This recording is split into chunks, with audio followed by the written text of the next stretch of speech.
pessoal do oitavo ano, tudo bem com vocês? Aqui professor Eduardo Paiva para mais uma aula remota, né? E comentar aí como é que foi a prova, tá? Bem, vamos lá, vamos às considerações, né? Foi uma prova que ela teve 4 aulas, né? Da apostila. Restam 2 aulas que nós vamos completar aí agora no próximo semestre, tá? Ficou esse trechinho aí, população americana e Canadá. Depois das férias a gente vai completar isso aí, desse período, desse intervalo em que a gente vai ter aí, recessos em que a gente vai ter aí na próxima semana. Então, devido a isso, facilitou, ficou menos conteúdo, né?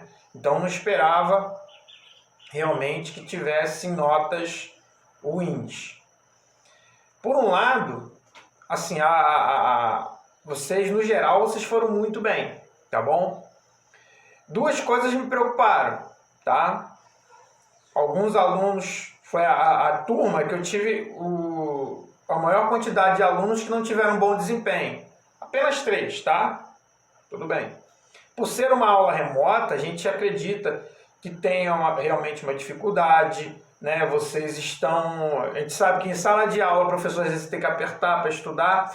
Imagina dentro de casa com tanto transtorno, né? Que essa pandemia, esse afastamento está causando. Então o professor entende, né? E a gente tenta ajudar de todas as maneiras. Porém, foi a turma que a gente teve 3 alunos, né, que ficaram aquém do esperado, né? Eu não esperava isso porque eu entendo que os resumos, as preparações para a prova foram muito boas, né? E o resultado foi esse. A nota média da turma, a nota que o pessoal mais tirou durante a prova foi 4,75. Quer dizer, erraram uma questão apenas das 20. Tanto a minha prova como a prova da outra professora, pessoal, às vezes errava uma da minha, às vezes errava uma da outra professora. E assim foi. Ficou até difícil eu chegar a qual foi a questão que o pessoal mais errou, porque ficou muito salteado, né? Às vezes errava uma da prova de física e química, às vezes errava uma de geografia, né? Aliás, ciências, né? Então, no geral, parabenizo a turma, tá? Quem fez o dever, pegou o gabarito tudo certinho, semana passada teve material para estudar. Então, na hora de fazer a prova, ficou fácil, né? Foi só ir lá no gabarito. Mesmo assim, a gente entende quando erra uma, porque foi a desatenção, todos esses problemas que a pandemia está causando, né? E eu agradeço a vocês, tá? A compreensão, parabenizo, né, pelo resultado. E esses alunos que depois eu vou entrar em contato aí, tá? Eu acho que não é nada preocupante, né? Não é nada preocupante, porém, nós precisamos ter um pouquinho mais de foco, tá bom? Precisamos ter um pouquinho mais de foco. Missão de hoje para a gente encerrar esse semestre louco, esse semestre estranho, né, de aulas remotas. A gente só vai fixar um pouquinho mais essa matéria. Então a missão de hoje vocês vão fazer a prova, né? Refazer a prova para reafirmar. Ah, professor, eu já fiz a revisão, já fiz a prova, agora eu vou ter que escrever? Sim, vai ter que escrever, tá? Para que isso? Para você reafirmar na mente tudo aquilo que a gente passou. Então você vai fazer a prova lá, correção da prova, tá? Esquece o texto, você vai fazer só as questões, somente com as respostas corretas, tá bom? Com as alternativas corretas, ok? Só isso. O objetivo é escrevendo e lendo. Se for possível, você fala também, tá? Que é bom, porque você usa todos os sentidos, né? Você vai ouvir a sua fala, né? Você falando também, e você vendo, assistindo, você vai reafirmar tudo isso na sua mente, isso vai ficar gravado. Então vocês vão fazer apenas as questões de geografia, as 10 questões, vão formular elas no caderno e botar a resposta correta, tá? Professor, vale ponto? Sim.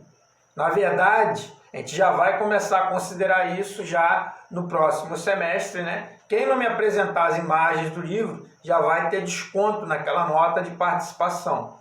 Durante esse período de aula remota, vocês sabem que a nota de participação está sendo igual à nota da prova, né? Então a prova vale 5, a participação vale 5.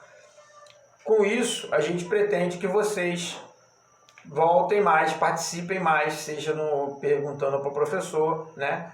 Ah, professor, não pude participar do Zoom. Ah, professor, não posso assistir a aula na hora porque o celular é da minha mãe ou estava sem internet, enfim, algum problema. Mas você pode participar enviando os exercícios, enviando que o professor passou após a aula, tá bom? Muitos alunos fazem isso, né? Ah, professor, estou enviando o dever agora porque eu fiquei sem internet na hora, acordei tarde, tudo. A gente exorta vocês, qual é a consideração? Acordar no horário normal de aula, acompanhar a aula.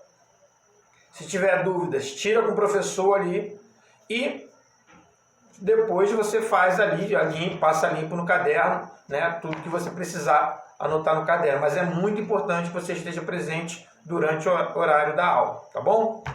Então, sem mais delongas, né, que já delongamos demais, então vamos lá. Questão 11. A regionalização socioeconômica do espaço mundial é uma forma de realizar uma divisão entre os países com base no nível de desenvolvimento econômico, desenvolvimento no âmbito do capitalismo contemporâneo.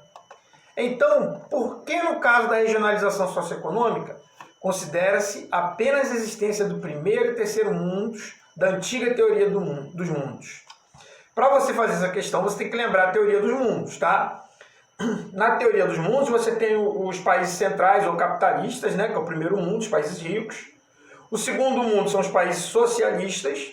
E o terceiro mundo são os países capitalistas subdesenvolvidos. Na atual conjuntura, né, na atual forma de ver o mundo, você só tem você não tem mais essa perspectiva dos países socialistas, tá? Hoje são apenas 2 países ou 3 países comunistas no mundo, né, que é China, Coreia do Norte e Cuba, tá? Principalmente Cuba e Coreia do Norte. Então, não tem mais essa perspectiva socialista dos países aliados à União Soviética. Então, essa perspectiva socialista ou planificada não possui mais abertura no plano internacional após a queda do Muro de Berlim, ou seja, após o fim da Guerra Fria. Tá? Então, a questão correta 11 é a D. 12. É importante observar que, além de ser muito abrangente, essa forma de regionalização do espaço geográfico mundial possui uma série de limitações. A principal delas é não evidenciar a heterogeneidade existente entre os países de um mesmo grupo na classificação. O que o autor quis dizer com essa frase? Alternativa correta, B. Essa divisão não segue à risca a delimitação cartográfica do planeta. Essa divisão países do norte, países do sul, onde os países do norte são os países ricos e os países do sul são os países subdesenvolvidos ou emergentes, ela não é cartograficamente correta. Como assim, professor? Por exemplo, a Rússia e a China, que são países que estão no hemisfério norte, são países considerados emergentes, né? Já, por exemplo, a Austrália e Nova Zelândia, que estão no hemisfério sul, são considerados países ricos, portanto, pertencendo ao norte dessa teoria, né, que simplifica, divide o mundo entre ricos e pobres. Entendido isso? A gente já explicou, só estou refazendo a questão, tá? Então, alternativa B. 13. Entender a dinâmica do espaço mundial, mesmo que uma perspectiva específica, é uma tarefa bastante complicada, de forma que as generalizações tendem ao erro. No entanto, a regionalização norte-sul é importante no sentido de, alternativa C, nos dar uma orientação geral sobre o nível do desenvolvimento social e econômico dos países e das populações nas diferentes partes do planeta. 13. Populoso é a quantidade total de habitantes de um determinado lugar. Povoado refere-se à relação entre a população absoluta do local e a área por ela ocupada. É calculada por meio da divisão da população absoluta e pela área ocupada. Esses conceitos estão atrelados em ordem às definições de alternativa A, população absoluta e população relativa. 15. Malthus, economista e demógrafo britânico, observou que o crescimento populacional entre 1785 e 1790 havia dobrado em razão do aumento da produção de alimentos, das melhores condições sanitárias e do aperfeiçoamento de combate a doenças, benefícios decorrentes da Revolução Industrial. Esses melhoramentos fizeram com que a taxa de mortalidade diminuísse e a taxa de natalidade aumentasse. Preocupado com o crescimento populacional acelerado, Malthus publica anonimamente, em 1798, uma obra que expõe suas ideias e preocupações acerca do crescimento da população do planeta. Malthus alertava que, alternativa C de casa, a população crescia em progressão geométrica, enquanto a produção de alimentos crescia em progressão aritmética. E isso acarretaria uma drástica escassez de alimentos e, como consequência, a fome. 16. São indicadores populacionais, por meio de gráficos, permitem a análise da dinâmica populacional de um determinado local, segundo faixas etárias e de sexo. Essa definição se enquadra na alternativa B de bola, pirâmide etária. Sobre o capítulo Continente Americano e seus elementos naturais, responda. Pergunta 17, ou melhor, questão 17, né?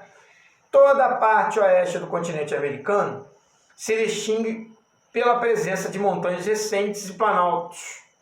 A cadeia montanhosa que se estende desde o extremo sul do Chile até o Alasca recebe diferentes nomes.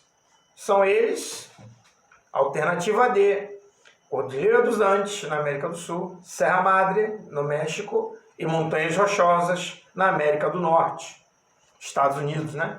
E Canadá. Sobre o capítulo Divisão Geográfica e Colonização das Américas, responda. É uma questão que você teria que completar. A divisão sociocultural da América divide o continente em América Anglo-Saxônica e América Latina. Na primeira região, encontramos apenas Estados Unidos e Canadá. Na outra, todos os demais países do continente americano. O principal fator que divide essas Américas é o econômico, pois, enquanto os anglo-saxões possuem economias mais desenvolvidas, os latinos apresentam economias subdesenvolvidas ou emergentes. Alternativa D, de dado. 19.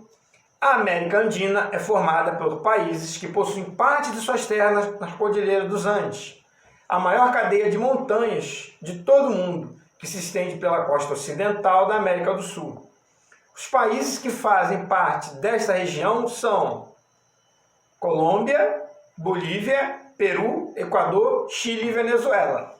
Alternativa B. 20. Questão 20. A América foi descoberta pelos europeus. Após esse acontecimento, diversos países do velho continente se dirigiam para a nova terra. O continente americano foi colonizado principalmente por portugueses, ingleses, espanhóis, franceses e holandeses. Porém, o processo de colonização aconteceu de forma distinta entre países do continente, e os países considerados latinos tiveram uma colonização de exploração. Ou seja, apenas forneciam riquezas oriundas da natureza, madeira, pedra preciosa, entre outros, e cultivavam produtos tropicais, cana, café, borracha, entre outros. Em resultado, a nossa intensa exploração, os países latinos herdaram nesse período um grande atraso econômico que se reflete até os dias atuais.